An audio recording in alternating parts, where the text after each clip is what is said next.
සමන්තා චක්කවාලේසු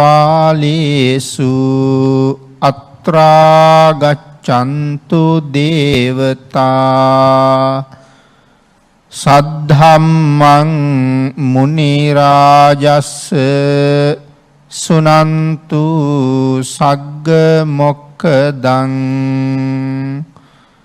ධම්මස්සවන කාලෝ අයං බදන්තා ධම්මස්සවන කාලෝ අයං බදන්තා ධම්මස්සවන කාලෝ අයං බදන්තා නමෝ තස්ස භගවතු අරහතු සබ්බ ධම්මේසු අප්පටිහත ඥානචාරස්ස දස බලධරස්ස චතු වේසාරජ්‍ය විසරදස්ස සබ්බ සත්තුත්තමස්ස ධම්මිස්සරස්ස ධම්ම රාජස්ස ධම්මස්සාමිස්ස තථාගතස්ස සබ්බඤුනෝ සම්මා සම්බුද්දස්ස නමෝ තස්ස භගවතු අරහතු සබ්බ ධම්මේසු අප්පටිහත ඥානචාරස්ස දස බලධරස්ස චතු වේසාරජ්‍ය විසරදස්ස සබ්බ සත්තුත්තමස්ස ධම්මිස්සරස්ස ධම්ම රාජස්ස ධම්මස්සාමිස්ස තථාගතස්ස සබ්බඤුනෝ සම්මා සම්බුද්දස්ස නමෝ තස්ස භගවතු අරහතු සබ්බ ධම්මේසු අප්පටිහත ඥානචාරස්ස දස බලධරස්ස චතු වේසාරජ්‍ය විසරදස්ස සබ්බ සත්තුත්තමස්ස ධම්මිස්සරස්ස ධම්ම රාජස්ස ධම්මස්සාමිස්ස තථාගතස්ස සබ්බඤුනෝ සම්මා සම්බුද්දස්ස සද්ධර්ම ශ්‍රාවක කාරුණික ගුණගරුක බෞද්ධ පින්නතුනි බොහෝම ශ්‍රද්ධාවෙන් යුක්තව මේ සූදානම් වෙන්නේ තිලෝගුරු සම්මා සම්බුදුරජාණන් වහන්සේ ලෝක සත්වයන් කෙරෙහි අනුකම්පාවෙන් අවබෝධ කරගෙන දේශනා කොට වදාළ නෛර්යානික වූ ශ්‍රී සද්ධර්ම රත්නයෙන් අබමල් රේණුවකටත් වඩා අඩු බොහෝම පුංචි කොටසක් දේශනා කරවගෙන ධර්ම ගෞරවය පෙරදරි කරගෙන දේශනාගත ධර්මයේ ශ්‍රවණය කරන්නත් ධර්ම ශ්‍රවණය කිරීමෙන් ලැබෙන අවවාද අනුශාසනා තම තමන්ගේ ජීවිතවලට එකතු කරගෙන මෙලව ජීවිතය යහපත් කරගෙන පරලෝ ජීවිතය සුගතිගාමී කරගෙන අවසානයේ අපි ප්‍රාර්ථනා කරන බෝධියෙන් සැප සහිත ප්‍රතිපදාවෙන් උතුම් චතුරාර්ය සත්‍ය ධර්මය අවබෝධ කරගෙන සසරින් එතර වීමේ බලාපොරොත්තු ඇතුවයි.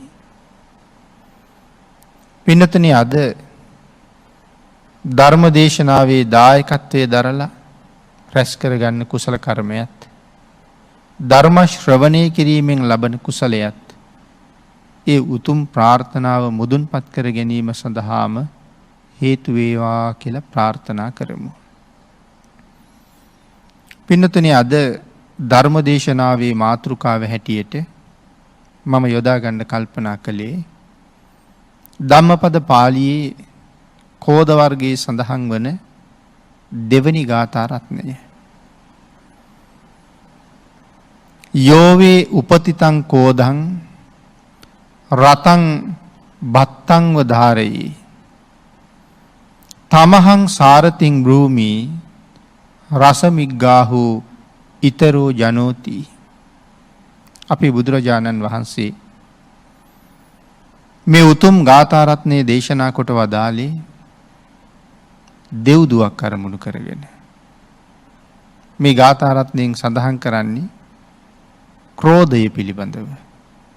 සාමාන්‍ය මිනිස්සු හැමෝගෙම හිතේ හටගන්න නමුත් ඉතා භයානක අකුසලයක් වෙච්ච මේ ක්‍රෝධය කියන ධර්මතාවය ගැන තමයි මෙහි කරුණු පැහැදිලි කරලා තියෙන්නේ. අපේ භාග්‍යතුන් වහන්සේ මේ ගාථාරත්නයේ දේශනා කොට වදාළේ මොන වාගේ කාරණාවක් නිසාද? දෙව්දුවක් විසින් අපේ බුදුරජාණන් වහන්සේට පැමිණිල්ලක් කළා. ඒ පැමිණිල්ලට අනුව තමයි මේ ගාථාරත්නය දේශනා කළේ. දෙව්දුව තුල තිබිච්ච මහා ගුණයක් අගය කළා භාග්‍යතුන් වහන්සේ. එහි කාරණාව පින්නතුනි සඳහන් කරනවා අපේ බුදුරජාණන් වහන්සේ වැඩ ඉන්න කාලේ මේ රජගහනුවර සිටුතුමා බුදුරජාණන් වහන්සේගෙන් අවසරයක් ඉල්ලුවානේ භික්ෂූන් වහන්සේලාට කුටි හදලා දෙන්නම් කියලා. ස්වාමීනි මේ කුටි සෙනසුන් හදලා දුන්නොත් පිළිගන්නවද කියලා ඇහුවා. ආන් ඒ වෙලාවේ බුදුරජාණන් වහන්සේ මෙන්න මේ විදිහට කුටි සෙනසුන් නිර්මාණය කළ යුතුයි කියලා සේනාසන වර්ග කීපයක්ම දේශනා කළා. එයින් සතුටට පත්වෙච්ච සිටුතුමත් තව සදහැවතුනුත් බොහෝසේ ආරාම හදන්න පටන් ගත්තා. අලවුනුවර තනියම ජීවත් වෙච්ච එක භික්ෂූන් වහන්සේ නමක් දැනගත්තා බුදුරජාණන් වහන්සේ කුටි සෙනසුන් පනවගන්න අවසර දුන්නා කියලා. උන්වහන්සේට හිතුණා මමත් කුටියක් හදන්න ඕනේ කියලා. එහෙම හිතලා දැන් කුටියට දැව සපය ගන්න තීරණය කරලා විශාල ගහක් කපන්න පටන් ගත්තා. මං හිතන්නේ භාග්‍යතුන් වහන්සේ මේ ශික්ෂාපද පනවන්න කලින් තමයි මේ සිද්ධිය වෙන්න ඇත්තේ. එහෙම නැත්නම් උපසම්පදා භික්ෂුන් වහන්සේලා පිළිබඳව කරුණු දේශනා කරනකොට ගහක් තබා ගහක මලක්වත් කඩන්න එපා කියලා තියෙන්නේ. කොළයක්වත් කඩන්න එපා කියලා. ඉතින් මේ ශික්ෂාපද ඔක්කොම පින්නතුනේ පැනවෙන්නේ බුද්ධත්වයෙන් 20 වසරකට පස්සේනේ. ඉතින් එතෙක් ශික්ෂාපද පනවලා තිබුණේ නැහැ. ඉතින් ඒ කාලේ තමයි මේ සිද්ධිය වෙන්න ඇත්තේ. පින්නතුනි දැන් උන්වහන්සේ මේ ගහ කපනවා. මේ ගහ විමානය කරගත්ත දෙව්දුවක් හිටියා. දැන් තමන්ගේ විමානයනේ විනාශ වෙන්න යන්නේ. ඒ නිසා අර භික්ෂුන් වහන්සේ ළඟට ඇවිල්ලා කියනවා ස්වාමීනි මේක මගේ විමානේ. ඔබ වහන්සේ මේක කැපුවොත් මං දරුවත් එක්ක ජීවත් වෙන්නේ කොහෙද කියලා. ඒ හින්දා ස්වාමීනි මේ විමානේ විනාශ කරන්න එපා කියලා කිව්වා. උන්වහන්සේ සඳහන් කරනවා මට කුටියක් හදාගන්න දැව සපය ගන්න මේ තරම් වටින ගහක් ආයි මට හොයන එක පහසු නෑ. ඒ හින්දා මට මේ ගහම කපා ගන්න ඕනේ කියලා. දෙව්දුව කල්පනා කළා මගේ දරුවා දැක්කොත් අනුකම්පාවක් හිතිලා ගහ කපන එක නතර කරයි.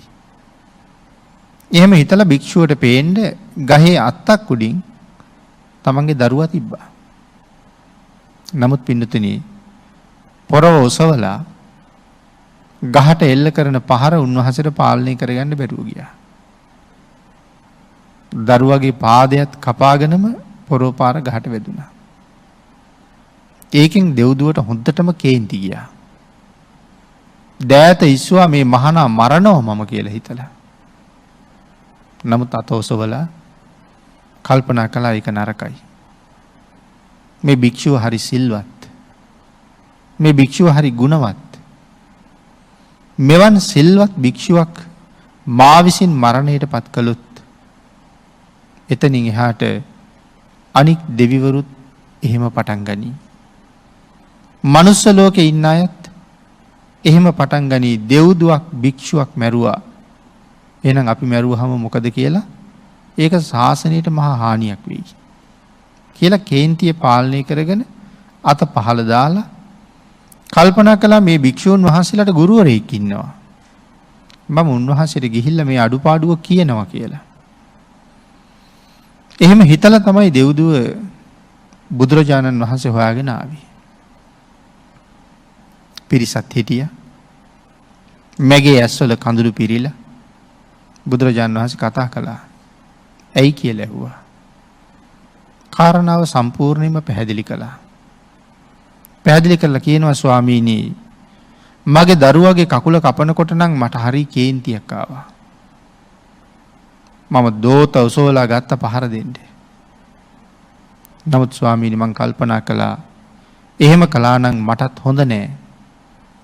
අන් අයත් බිය සැක නැතුව භික්ෂූන් වහන්සේලාට පහර දෙන්න පටන් ගනී එහෙම වුණා නම් මං ඒක හිතලා මගේ කේන්තිය පාලනය කරගත්ත ස්වාමීනි.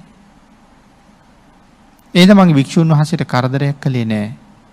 නමුත් මේක ඔබ වහන්සේට කියලා යන්න ආවේ. කියලා සඳහන් කරාම අපේ බුදුරජාණන් වහන්සේ ඒ දෙව්දුව බොහෝම අගය කළා. භාග්‍යතුන් වහන්සේ දේශනා කරනවා දෙව්දුවනියනි වේගයෙන් ගමන් කරන රථයක් යම් කෙනෙක් පාලනය කරනවද? තමන්ට අවශ්‍ය විදිහට රථය හසුරවනවද? අන්න ඒ වගේ හිතේ ඇතිවෙච්ච බලවත් ආවේගය පාලනය කරලා තමන්ට ඕන හැටියටම කාරණාව කරගත්තා. ඔබ නැවත මංගාවට යාවී. ඔබ හරි ශ්‍රේෂ්ඨයි කියන කාරණාව භාග්‍යතුන් වහන්සේ දේශනා කළා. එහෙම දේශනා කරලා අපි අර මාතෘකා කරගත්ත ගාථා රත්නයෙන් ධර්මයේද දේශනා කළා. යෝවේ උපතිතං කෝදං රතං බන්තං වධාරයේ තමහං සාරතින් බ්‍රූමි රසමිග්ගාහු ඊතරෝ ජනෝති. භාග්‍යතුන් වහන්සේ දේශනා කරනවා යමෙක් ඒකාන්තයෙන් උපන් ක්‍රෝධය ඊතා වේගයෙන් දුවන රියක් මෙන් දරයිද මම ඔහු රියදුරා කියලා කියනවා. වේගයෙන් දුවන රථයක් රියදුරා විසින් පාලනය කරනවා. ඒ වගේ තමයි තමන්ගේ හිතේ ඇතිවෙච්ච මහත් වූ ද්වේෂ සහිත සිත ක්‍රෝධය දක්ෂයා විසින් පාලනය කරනවා. ආන් ඔහුට මම රියදුරා කියලා කියනවා. ඒක තමයි මේ ගාථාවේ සරල තේරුම. අපි ටිකක් ගාථාව විස්තර සහිතව සාකච්ඡා කරමු. යෝවේ උපතිතං කෝදං මොකද්ද මේ ක්‍රෝධය කියලා කියන්නේ? යමෙකුට ඉපදුනා නම් ක්‍රෝධයක්. ක්‍රෝධය කියලා කියන්නේ අපි ඒකට තව වචනයක් කියන ද්වේෂය කියලා. තරහව කියලා. හැබැයි මේ ක්‍රෝධය, ද්වේෂය, තරහව මේ ඔක්කොම එකයි. අපේ හිතවල නිතරම ඇති වෙනවා. මේ ක්‍රෝධය කියන ධර්මතාවය. හැබැයි හරිම භයානක අකුසල කර්මයක්. නිතර නිතර අපි ළඟ ඇති වෙනවා. ඊටාම භයානක අකුසල කර්මයක්. ක්‍රෝධයට පත්වෙච්ච පුද්ගලයා කල යුත්ත නොකල යුත්ත මොකද්ද කියලා දන්නේ නැහැ. පස්සේ පසුතැවෙනවා. ඒ ගැන ධර්මයේ සඳහන් කරනවා මෙහෙම. මේ ක්‍රෝධය ඉස්සරලා පුද්ගලයාගේ හිත කලඹනවා. ඒක තමයි ක්‍රෝධයේ හැටි. ඊට පස්සේ ඒ සිත හකුලනවා.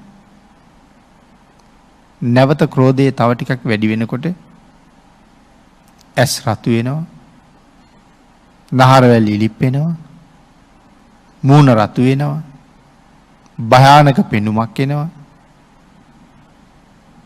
මේ ක්‍රෝධය ටිකක් උත්සන්න වෙලා. එහෙම වෙලා අනික් අය දිහා භයානක විදිහට බලනවා. අපි කියන්නේ රවල බලනවා කියලා. ඉතින් බොහොම භයානක පෙනුමයි තියෙන්නේ. සමහර කෙනෙකුට එහෙම රවලා බැලුවත් ඇති බය වෙනවා. දරුවෝ බය කරන්න අපි එහෙම කරනවා හුඟක් වෙලාවට. පින්නතින් ඒක එතනින් නවතින්නේ නැහැ. ඊට පස්සේ අණු හොලවනවා. ඇහෙන්න බනින්නේ නැහැ. කටේ ඇතුලේ තියාගෙන බනිනවා. අණු හොලවනවා විතරයි. ඉන් පස්සේ ඒක වචන බවට පත් කරනවා. ඊටාම ක්‍රූර වූ පිළිකුල් වූ දරුණු වචන කටින් පිට වෙනවා. තවත් ක්‍රෝධය උත්සන්න වෙච්චාම වටපිටත් බලනවා. වටපිට බලනකොට දකිනවා පොළු කෑල්ලක්. එහෙම නැත්නම් ආයුධයක්. ඒක අතට ගන්නවා. සමහර වෙලාවට ආයුධෙන් දාලා ගහනවා. එහෙම නැත්නම් අතේ තියාගෙන පහර දෙන්න ඔසවනවා. හැබැයි ගහන්නේ නැහැ. ඔසවනවා විතරයි. තවත් ටිකක් ක්‍රෝධය උත්සන්න වෙච්චාම පහර දෙනවා. සිදුරු කරනවා. අතපය කඩනවා. සුණු විසුණු කරනවා. ඒ පුද්ගලයා මරනවා. ඒ ක්‍රෝධය උත්සන්න වෙලා ජීවිතේ පවා නසන්න තරම් හේතුවක්. තවත් ක්‍රෝධය උත්සන්න වෙච්චාම මොකද කරන්නේ? දැන් අර ක්‍රෝධයට ලක් වෙච්ච පුද්ගලයා නම් දැන් මරලම ඉවරයි. නමුත් තවත් ක්‍රෝධයේ තියෙනවා දුත්සන්න වෙන්න දෙයක්. තව තියෙනවා. ඊටත් වඩා උත්සන්න වුණාම තමන්වත් විනාශ කරගන්නවා. එක්ක ගෙලවැල දාගන්නවා. නැත්තම් තව කෙනෙකුට වෙඩි තියලා තමනුත් වෙඩි තියාගන්නවා. නැත්තම් වෙන කෙනෙකුට පිහියෙන් ඇනලා තමනුත් ඇන ගන්නවා. නැත්තම් තව කෙනෙකුට වහපෝලා තමනුත් බොනවා. ක්‍රෝධය හොඳටම උත්සන්න වෙච්චාම අනිකාත් මරලා තමනුත් මැරෙනවා. එහෙම නැත්තම් සඳහන් කළා පස්සේ පසුතැවෙනවා කියලා. වෙච්ච වැරද්දට සමහරලාට මුළු ජීවිත කාලයක් ඊට පස්සේ පසුතැවෙනවා. මේ තමයි ක්‍රෝධයේ හැටි. ඊළඟට භාග්‍යවතුන් වහන්සේ සඳහන් කළා මේ ක්‍රෝධ සහිත පුද්ගලයා කරන දේ නොකරන දේ හරියට දන්නේ නැහැ කියලා. සමහරලාට පොල්ලක් අතට ගත්තාම අම්මටත් ගහන්න පුළුවන්. තාත්තටත් ගහන්න පුළුවන්. දැන් එහෙම දේවල් වර්තමාන විද්‍යුත් මුද්‍රිත මාධ්‍ය වලින් අපි ඕන තරම් අහනවා දකිනවා. දරුවන්ටත් පහර දෙන්න පුළුවන්.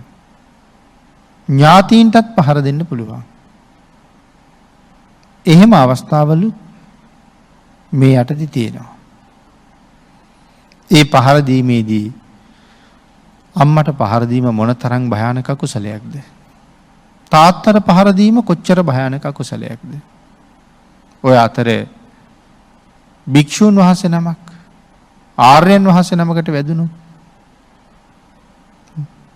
නිරේම උපදින්න සිද්ධ වෙනවා ජීවිතේ නැති වුණොත්. නැතත් ඊටාම භයානකයි අවීචයට යන්න තරම් කර්ම රැස් කරන්න වෙන්න පුළුවන්. ඒක තමයි ක්‍රෝධයේ ස්වභාවය. ඊටාම භයානකයි. ඊළඟට පින්නතුනි සඳහන් කළා මේ නිතරම තරහෙන් ඉන්න පුද්ගලයාට කිසිම සැපයක් නැහැ ජීවිතේ කියලා. කිසිම සැපයක් නැහැ. ඇයි එහෙම සඳහන් කරන්නේ? හොඳට ඉගෙනගෙන තියෙනවා. හොඳට හම්බ කරලා තියෙනවා. ලොකුවට ගෙවල් දොරවල් හදලා තියෙනවා. ඊටාම සැප පහසු ඇඳන් පුටු තියෙනවා. ඒ විතරක් නෙමෙයි. ඊටාම සුව පහසු යාන වාහනක් තියෙනවා. ධර්මයේ සඳහන් කරනවා මේ පුද්ගලයා කොයිතරම් ලොකුවට හම්බ කරගෙන හිටියත් කොයිතරම් සැප සහිත උපකරණ ගෘහ උපකරණ ගෙදර තිබුණත් ඔහුට ඒකෙන් කිසිම වැඩක් නැහැ. හේතුව ඒ වගේ සැපය දැනෙන්නේ නැහැ නේ පින්නතුනි. ඇයි දැනෙන්නේ නැත්තේ? ක්‍රෝධය වැඩි වෙලා. ක්‍රෝධය ඇති වුණා කියලා කියන්නේ තමන්ගේ සැපය තමන්ට නැතුව යනවා කියන එකයි. කායික සැපේ නැතුව යනවා. ක්‍රෝධය නිසා. එතකොට ඊටාම සුවදායක වාහනයක් ඇතුලේ වාඩි වෙලා බොහොම පහසුවෙන් ගමන් කරන කෙනෙකුට පාරේ යන තවත් කෙනෙක් නිසා තරහ එනවා. දැන් ඒකට අර වාහනේ ඇතුලේ තියෙන සුවය ඔහුට තියෙනවද? කායික සුවයක් ඇත්තෙම නැහැ. සුවදායක අසුනක ඉන්නේ. නමුත් කයේ කිසිම සුවයක් නැහැ. ද්වේෂයෙන් පිච්චෙනවා. එහෙම පුද්ගලයාට ඒ සුව යහන් වලින් වැඩක් නැහැ කියලා සඳහන් කළා. ඊළඟට භාග්‍යතුන් වහන්සේ පැහැදිලි කරනවා මහණෙනි යමෙක් ක්‍රෝධයෙන් යුක්තද ඒ පුද්ගලයා හරි අප්‍රසන්නයි. ක්‍රෝධයෙන් යුක්ත පුද්ගලයා. ඔහු හොඳට ඇඟපත සෝදගෙන වටිනා වස්ත්‍ර ඇඟලා ගත්තට වැඩක් නැහැ. සමහර වෙලාවට ක්‍රෝධයෙන් යුක්ත පුද්ගලයා තමන්ගේ හිතේ තියෙන මේ දුසිරිත හින්දා භයානක අකුසල කර්මය නිසා ඒකාන්තයෙන් නිරේට යනවා. ක්‍රෝධය සහිතන නිරේට යන්න ඉඩනේ වැඩි පින්නතුනි. දැන් කෙනෙක් මැරෙනකොට ද්වේෂ සහිතව මැරුණොත් එහෙම අපිට ජීවිතේ කොච්චර ඉගෙන ගන්න තියෙනවද එතකොට? කේන්තියෙන් මැරුණොත් මොන වගේ තත්ත්වයක් උදා වෙයිද? සඳහන් කරනවා අපායට යනවා කියලා. ද්වේෂයෙන් මැරිච්ච කෙනා නිරේට යන්න හේතු වෙනවා. මොකද නිතර නිතර තරහ ගියපු කෙනෙක් නේ. ඒ හින්දා හුඟක් පව් කරලා තියෙන තරහ නිසා. නිරේට ගියේ නැත්තම් විෂ සහිත සතෙක් වෙලා ඉපදෙනවා. එක්ක ණයෙක් නැත්තම් පොළඟෙක් කුණකටුවෙක් මාවිලෙක් මේ වාගේ විෂ සහිත සතෙක්. ක්‍රෝධයේ ප්‍රතිඵලයක්. ඊළඟට සඳහන් කරනවා එහෙම නුනොත් යකෙක් වෙනවා කියලා. එක්ක නිරේ යනවා නැත්තම් විෂ සහිත සතෙක් වෙලා තිරිසන් අපායේ උපදිනවා. එහෙම නැත්නම් යකෙක් වෙනවා. පුංචි කාලේ ඉඳලා අහලා තියෙනවා කාලි යක්ෂණී ගැන. දරුවන් මරාගෙන කාපු යකින්නේ. පෙර වෛරයක්. ඊළඟට වෙනතුනි සඳහන් කරනවා තවත් ඒ වාගේ පෙර වෛර කරපු අය වෛර බැඳගෙන ආපු හැටි. තරහෙන් මැරිලා. අපේ ශාසනයේ සැප සහිත ප්‍රතිපදාවෙන් රහත් බව ලබාගත් පළවෙනි මහරහතන් වහන්සේ තමයි දාරුචීරිය මහරහතන් වහන්සේ. නමුත් පිරිනවම් පෑවේ කොහොමද? එළදෙනක් කැනලා. පුක්කුසාති මහරජුරුව බුදුරජාණන් වහන්සේ ගැන බිම්බිසාර රජුරුවන්ගෙන් දැනගෙන මුළු රාජ්‍යම අත්හැරලා භාග්‍යතුන් වහන්සේ වෙනුවෙන් මාලිගාවෙන් එළියට බැස්සා. රාජපුරුෂයෝ සඳහන් කළා මහරජය අපි ඇරලලා එන්නම් කියලා. ඒ වෙලාවේ සඳහන් කළේ නෑ. මගේ ඒ ශාස්ත්‍රුන් වහන්සේ ලෝක සත්වයාට හිතානුකම්පාවෙන් ගිහි ගෙදරින් අබිනිෂ්ක්‍රමණය කරලා තියෙන තනියම. එහෙමනම් උන්වහන්සේ හොයාගෙන යන ගමන මම යන්නේ තනියම. මොන තරම් ශ්‍රද්ධාවක් තියෙනවද? ආනාපාන චතුර්ථ ධානයේට සමවදිනවා නිතරම. ධානලාභී. ඒ විතරක් නෙමෙයි අනාගාමී. මේ අනාගාමී ආර්යයන් වහන්සේත් එළදෙනක් විසින්ම ඝාතනය කළා. අපේ පින්නතුන් අහලා තියෙනවා සවැත් නුවර ජීවත් වෙච්ච සුප්‍රබුද්ධ ගැන. ඒක පුරාම කුෂ්ඨ තිබිච්ච සුප්‍රබුද්ධ. ඒ නිසා සුප්‍රබුද්ධ කුට්ටි කියලා දේශනා කළේ. නම පට බැඳුනි. මේ සුප්‍රබුද්ධයන් එළදෙනක් ඇනලා තමයි ජීවිතක්ෂයටපත් කළේ. කොසල් රජුරුවන්ගේ දනව්වේ 55 අවුරුද්දක් චෝර ඝාතක තනතුර නැත්තම් අල්ලගෙන එන හොරුන්ට දඬුවම් කරාම මරන්නේ මෙයා. ආන්ගේ චෝර ඝාතක තනතුර දරාපු තඹදාටික චෝර රැකියාවෙන් අස්සෙලා කැඳක් බොණ්ඩ හිතිලා දරුවලව්වක් කැඳ හදවගෙන අලුත් ඇඳුම් ඇඳලා ඇඟේ සුවඳ ගල්වලා ලස්සන මල් පොකුරක් අතේ තියාගෙන ඉන්නවා. මේ වෙලාවේ සරියුත් මහරහතන් වහන්සේ පිණ්ඩපාතේ වඩිනවා. තඹදා ටික දැක්කා. තඹදා ටික කල්පනා කරනවා අලු ගෝසු තනතුර කරන කාලේ ඉඳලා අලුත් ඇඳුමක්වත් අඳින්න බැරි වුණා.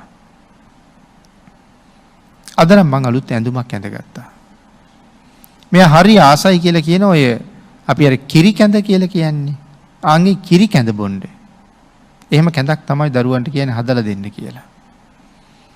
දැන් කැඳ කෝප්පෙත් ළඟ තියෙනවා.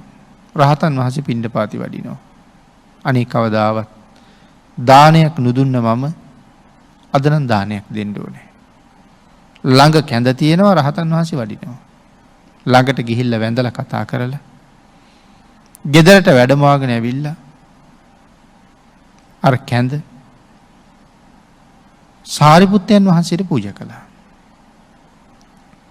සරියුත් මහරහතන් වහන්සේ බොහෝම කරුණාවෙන් පිළිගත්තා.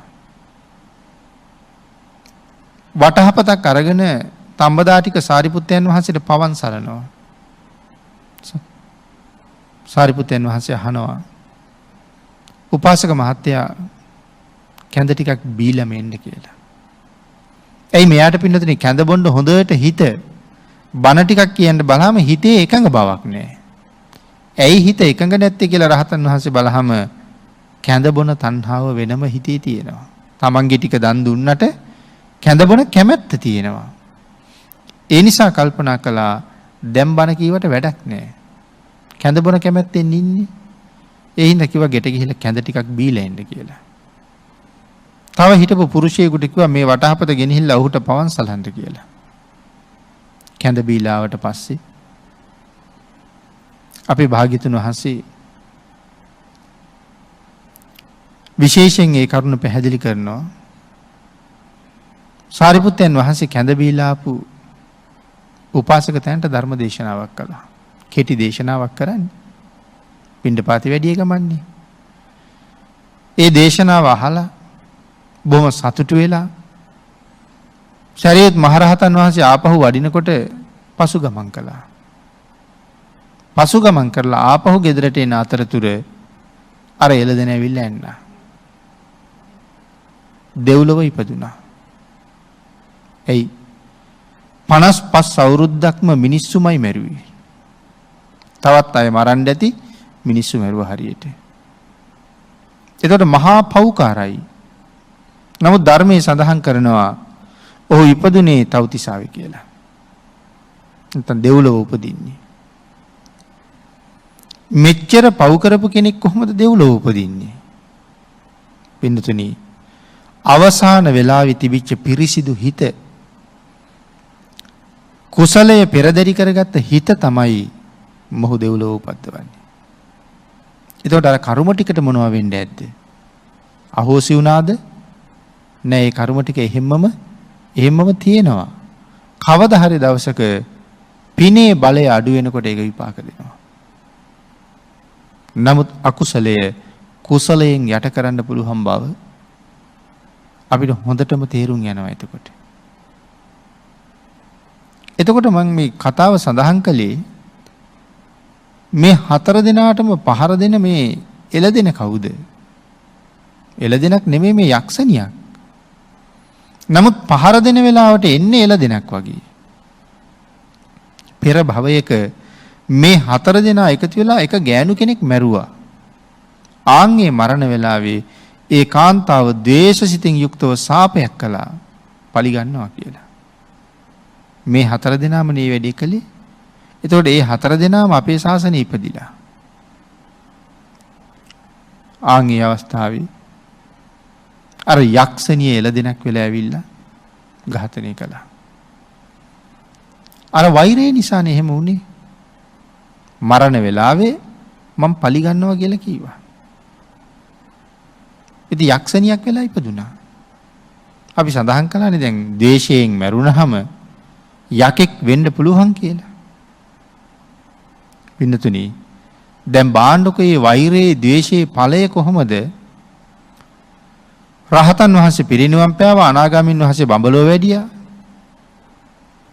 සෝවාන් වහන්සේ දෙව්ලොව ගියා. තම්බදාටික චෝරත් දෙව්ලොව ගියා. අන්තිමට කුසලයක සතුටු වෙවි හිටපු නිසා.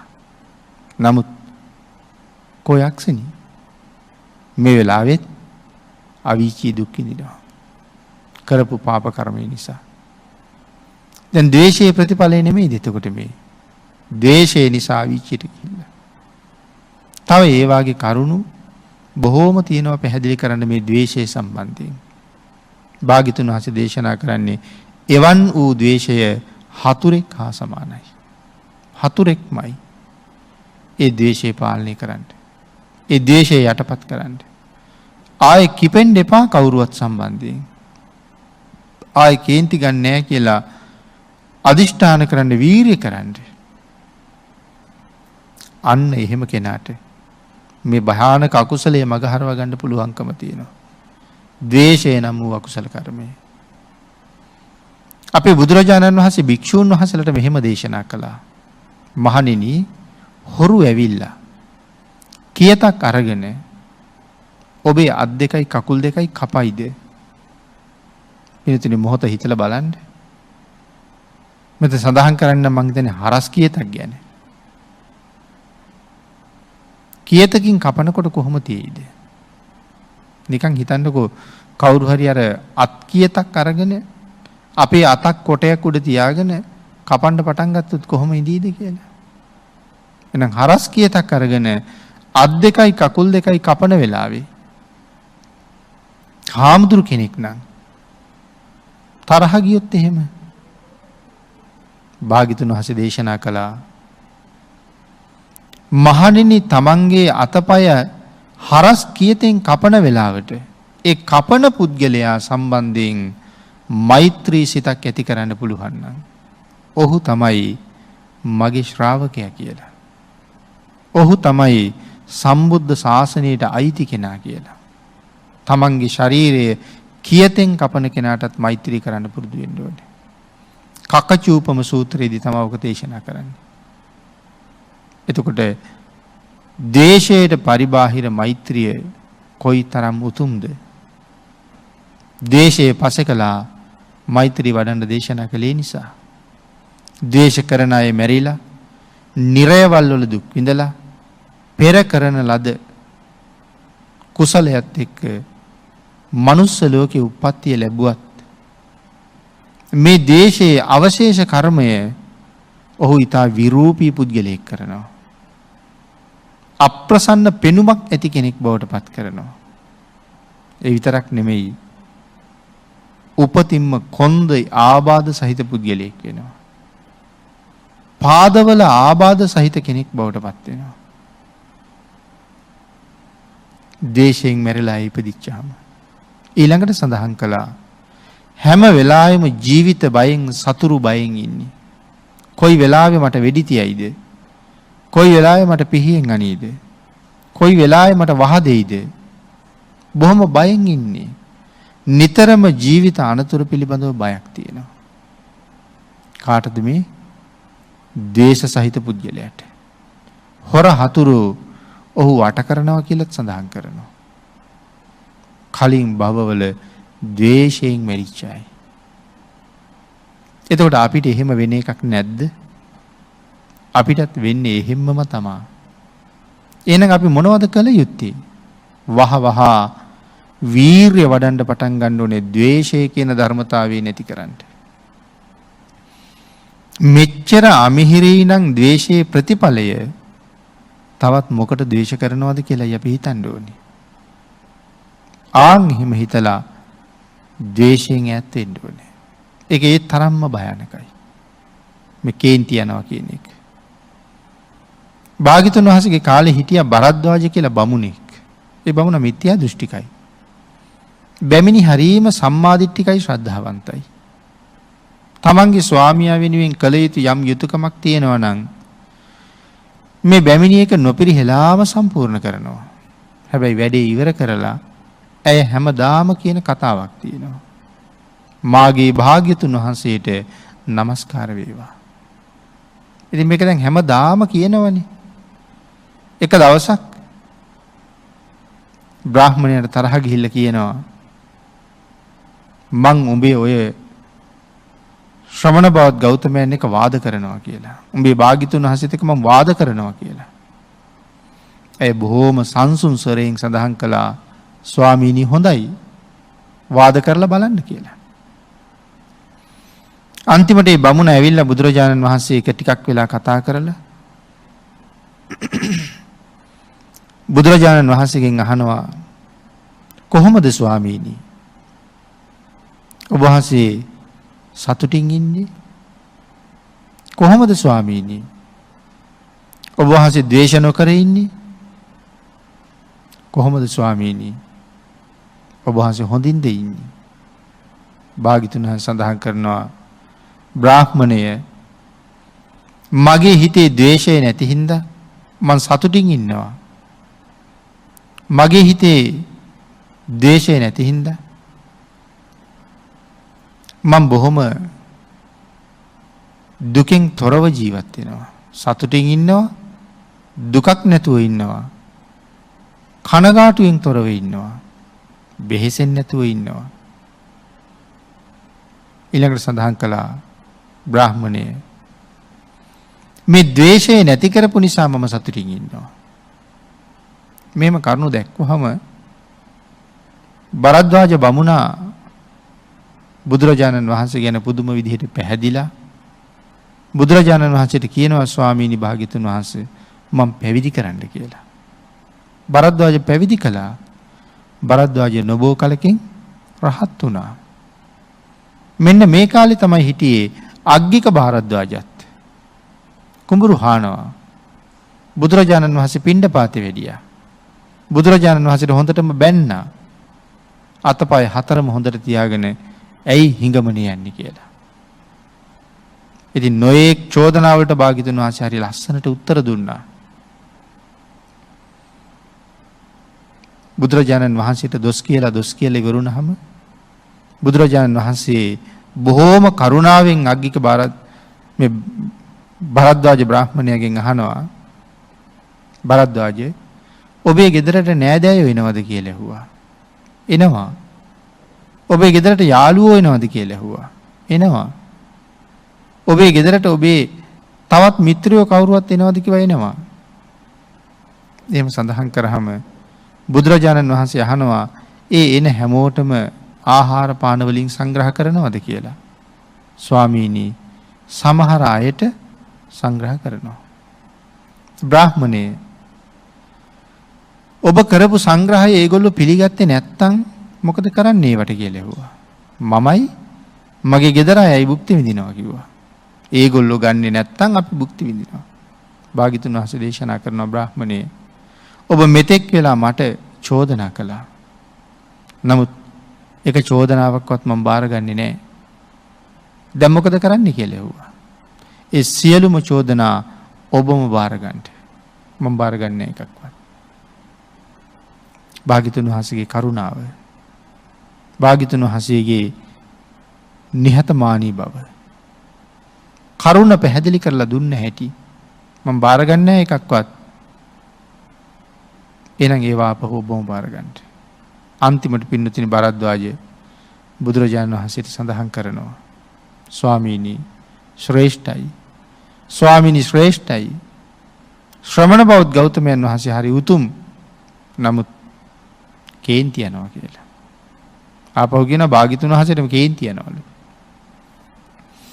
ආන් ඒ වෙලාවේ භාග්‍යතුන් වහන්සේ ගාථා ගණනාවක් දේශනා කළා තමන් වහන්සේ සියලු කෙලෙස් අත්හැරලා ඉන්න බව ඔහුට පැහැදිලි කළා.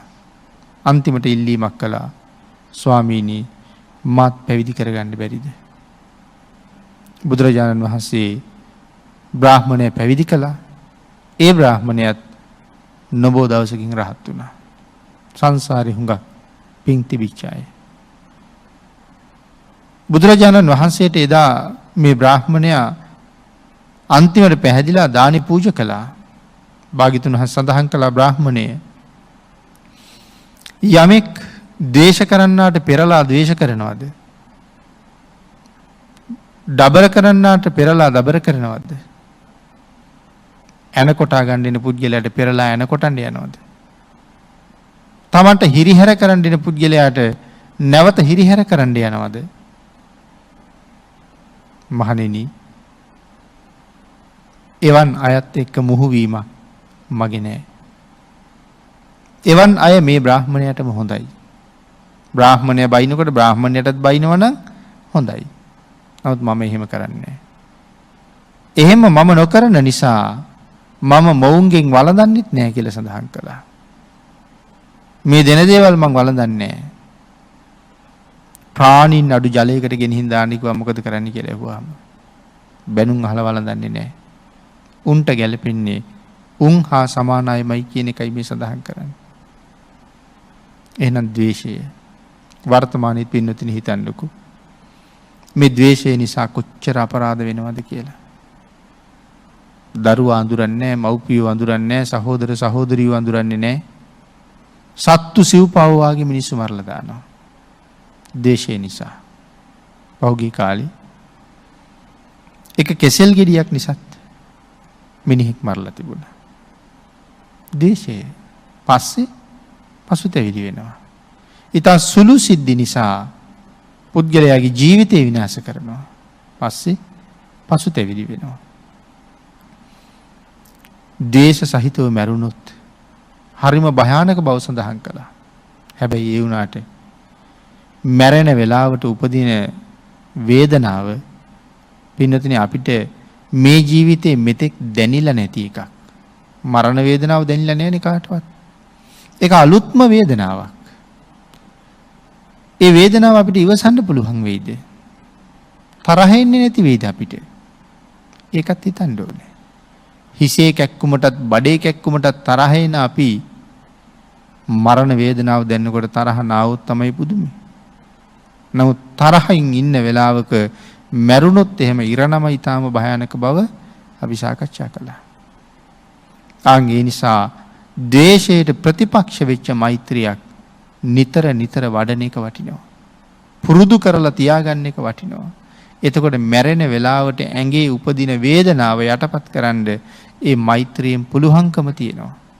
වන්න භාග්‍යතුන් වහන්සේ කොච්චර ලස්සනට මේ කරුණ අපිට පැහැදිලි කළාද? ද්වේෂයට ප්‍රතිපක්ෂ ධර්මතාවයේ මෛත්‍රිය. එවන් ගුණ ධර්ම අපි දියුණු කරගන්න ඕනේ. මේ කරුණ දක්වලා දෙව්දුවගේ පැමිණිල්ල සම්බන්ධයෙන් එදා රැස් වෙලා හිටපු අයට ධර්ම දේශනාව කරලා ඉවර වෙනකොට මේ දෙව්දුව සෝවාන් වුණා පින්නතුනි. අපේ භාග්‍යතුන් වහන්සේ දෙව්දුවට සඳහන් කළා වේගයෙන් යන රථයක් යමෙක් පාලනය කරනවද? අපි දන්නවා රථ වාහන පදවන අය නිදහසේ හරි වේගෙන් යනවා. හැබැයි අහවල් තැනින් හරව ගන්න ඕනේ කියලා වෙච්චහම අපූර්වට රථය පාලනය කරලා අවශ්‍ය තැනට හරවනවා. රථේ නවත්තන්න වෙච්චහම කොතනද නවත්තන්න ඕනේ? නැවත් විය යුතු තැනින් අපූර්වට නවත්ත ගන්නවා. ආන්ගේ රථයේ පදවන කෙනාට අපි කියන්නේ කවුරු කියලාද? රියදුරා කියලා. බුදුරජාණන් වහන්සේ මෙතන දේශනා කරනවා මහණෙනි මම රියදුරා කියලා කියන්නේ ඔහුට නෙමෙයි කියලා. එහෙනම් කවුද රියදුරා? වේගයෙන් යන රථයක් යමෙක් පාලනය කරන්නේද? චිත්ත සංතානයේ තුල වහ නැගී හිටින ද්වේෂය පාලනය කරන්න යමෙකුට පුළුවන් නම් අන්න ඔහු තමයි හැබෑම රියදුරා. දැන් දෙව්දුව කියනවනේ කතාව. දෙව්දුව කියනවා මගේ හිතේ ද්වේෂයක් ඇති වුණා මේ ශ්‍රමණයා මරන්න හිතුණා. නමුත් එහෙම වුණොත් අනාගතේ හැමෝම මේ අකුසල කර්මයේ කරගන්න බලාපොරොත්තු වෙයි. කරගනි. ඒ නිසා මම මේ වැඩේ කරන්නේ නැහැ.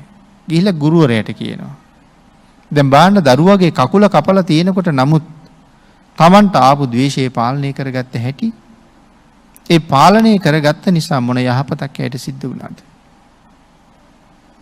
ඒ නිසා භාග්‍යතුන් වහන්සේ දේශනා කරනවා හැබෑම රියදුරා කියලා කියන්නේ ද්වේෂය පාලනය කරන කෙනාට. මේ ගාථා රත්නයේ අන්තිමට සඳහන් කරනවා රසමිග්ගාහෝ ඊතරෝ ජනෝති. සාමාන්‍යයෙන් රතය පදවන කෙනා අශ්වයාගේ නැත්තම් ගොනාගේ තෝන් ලණුව අතර අරන් ඉන්නේ. ඔහුට අපි කියනවා රියදුරා කියලා. සාරති. නමුත් භාග්‍යතුන් වහන්සේ දේශනා කරනවා හැබැයි රියදුරා තමයි හිතේ පැන නගින ක්‍රෝධය පාලනය කරලා ගහන්න මරන්න හිතෙන වෙලාවේ ගහන්නේ මරන්නේ නැතුව ඒ ක්‍රෝධය යටපත් කරන්න පුළුවන් නම් වේගයෙන් දුවන රථයක් පාලනය කළා හා සමානයි ඒ ක්‍රියාව කියලා. යමෙකුට එහෙම කරන්න පුළුවන් නම් ඔහු මෙලව හරිදිනු. මම සඳහන් කළා අපි හැමෝම ගාව තියෙන භයානක තත්ත්වයක් තමයි ද්වේෂය. අපි උත්සාහ කළ යුත්තේම මේ ද්වේෂය මෙච්චර භයානක නම් කෙසේ හෝ පාලනය කරන්න වීරිය වඩන්න ඕනේ. උත්සාහ කරන්න ඕනේ. සක්කෝ කියලා එක සඳහන් කළා මන් ළඟ තියෙන ද්වේෂය එක්තරා ක්ලේශයක්. ඒ ක්ලේශය ඇති වෙන්නේ මොන හේතුව නිසාද කියලා හොයලා ඒ මූල බීජයට පහර දුන්නාම ආයේ ඒක වෙන්නේ නැහැ. නමුත් ඒ මූල බීජයේ තියෙන තැන හොයාගන්න කෙනාට තමයි සක්කෝ කියලා කියන්නේ. දක්ෂය. බුදුරජාණන් වහන්සේ දේශනා කරනවා මහණෙනි යමෙකුට ද්වේෂය පාලනය කරගන්න පුළුවන් නම් මම ඒකාන්තයෙන් අප වෙනවා අනාගාමී කරලා දෙනවා කියලා. ද්වේෂය පාලනය කරන කෙනා අනාගාමී තත්ත්වයට පත් කරනවා කියලා මම පොරොන්දු වෙනවා කියලා කියනවා. පින්නතින් සෝවාන් සකදාගාමී මාර්ගඵල දෙකම ඉක්මවලා අනාගාමී වෙනවා කියලා සඳහන් කළා. බාණ්ඩ එතකොට ද්වේෂය පාලනය කරන එක කොච්චර වටිනවද කියලා. අපි නිතර